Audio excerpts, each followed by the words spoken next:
দিনে টিচার, রাতে মাদক পাচার। চাঞ্চল্যকর অভিযোগ জলপাইগুড়ির নাগরাকাটায়। গ্রেফতার শিক্ষক। বুধবার রাতে তার ভাড়া বাড়ি থেকে উদ্ধার ব্রাউন সুগার, জাল নোট। এমন ঘটনায় হতবাক স্কুলের শিক্ষক এবং অভিভাবকরা।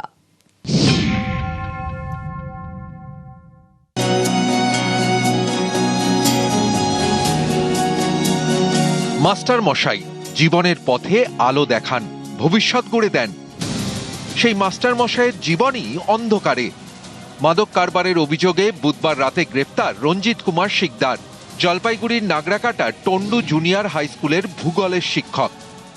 বর্তমানে যা হয়েছে সেটা শুনেছি, কিন্তু আগে কোনোভাবে কোনো কিছু ওনার পাস্ট আমি জানি না। টিচাররা হচ্ছে সমাজ তৈরি করা লোক, এরাই তো কি ভালো কি খারাপ ওইটা বোঝায়, কিন্তু নিজে যদি খারাপ রাস্তায় যায় তাহলে তো এটা ভালো দেখায় না। এই হাই স্কুলের সঙ্গে মালদার গাজলের একটি সম্পর্ক রয়েছে, অন্ধকার জগতের সম্পর্ক। পরিবারের দাবি রঞ্জিত কুমার শিকদার গাজলের বাসিন্দা, যে গাজলে সম্প্রতি মাদক বিরোধী অভিযান চালায় পুলিশ। বেশ কয়েকজন ধরাও পড়ে। চাকরি সূত্রে রঞ্জিত থাকতেন জলপাইগুড়ির নাগরাকাটায়। 2021 থেকে পরিবার নিয়ে ভাড়া বাড়িতে থাকেন।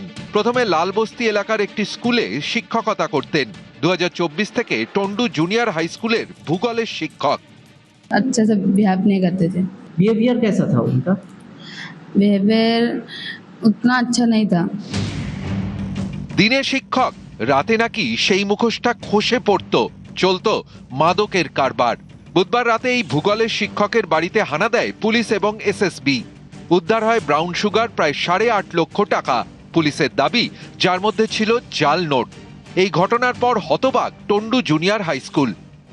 हम लोग का चिंता का तो विषय है, मास्टर तो अच्छा होना चाहिए हम लोग का जो खराब मास्टर हो जाने से तो हम लोग का बच्चा का दिक्कत होगा, पढ़ाई नहीं होगा उसको। শিক্ষক যে এইভাবে কাজ করে ও বাচ্চাদের শিক্ষা ব্যাড ইম্প্যাক্ট হবে আর কি। এখন যখন ওনাকে এখন ধরেছে, এখন কি ধরেছে ওটা তো আমরা বলতে পারছি না। জলপাইগুড়ি জেলার টন্ডু চা বাগান থেকে রকি চৌধুরী, নিউজ 18 বাংলা।